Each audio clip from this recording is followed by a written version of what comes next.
have our HoopHouse project here at BreadLove, which will enable us to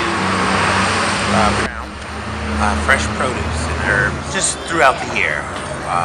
Two things: during the cold months we'll be able to produce in the cold, and in the summer months we'll be able to produce pesticide-free because we're able to close in the space and make it all natural.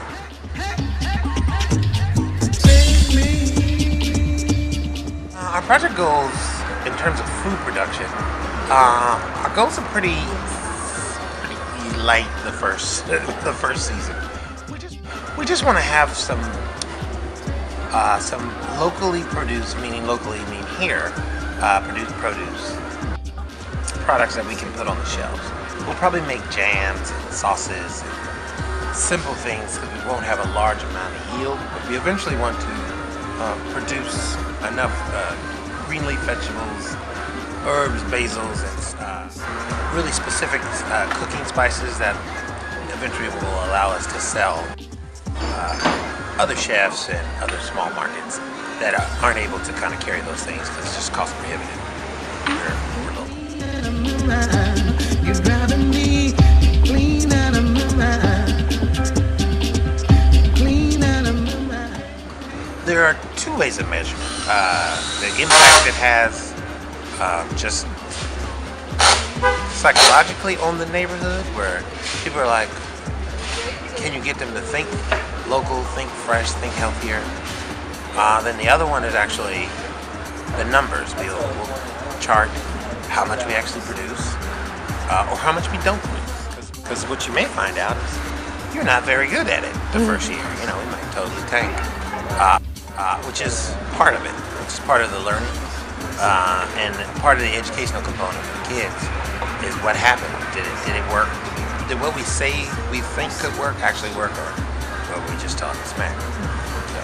So we'll see. That's how we measure.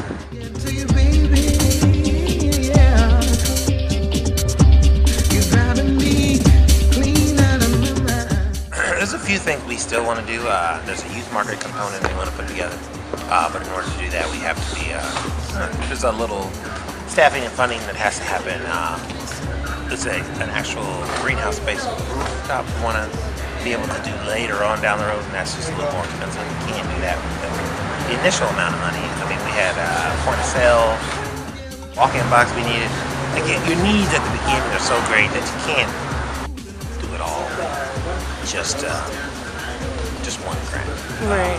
Hopefully, as we grow as a business, we can be smart and partner with some other folks and maybe not reinvent the wheel ourselves. Right. Use the barter system, and also be able to create a dialogue that allows, with this new space we're building, that will allow for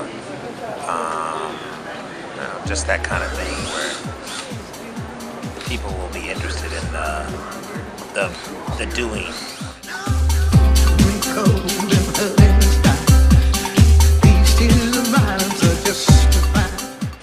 We realize we are an outdoor market, literally.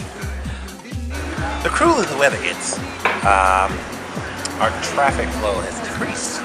So we actually need the HoopHouse, one, to keep people excited about the process, what we're doing here, and two, to allow us to stay in business. Because we had to be covered in some capacity. In most bodegas, throw up that temporary, so this is basically that, but it has a dual purpose.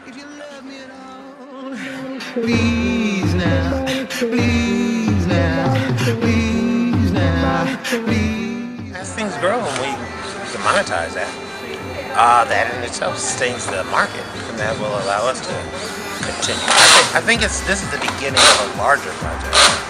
It'll kind of be the flagship of a larger. We're partnering with some farms in Bushwick. There's another lot we're trying to plant out here, and we'll incubate that. Literally the seed we produce here. Then take these seedlings and replant them into a larger space. So that's how I think this is done.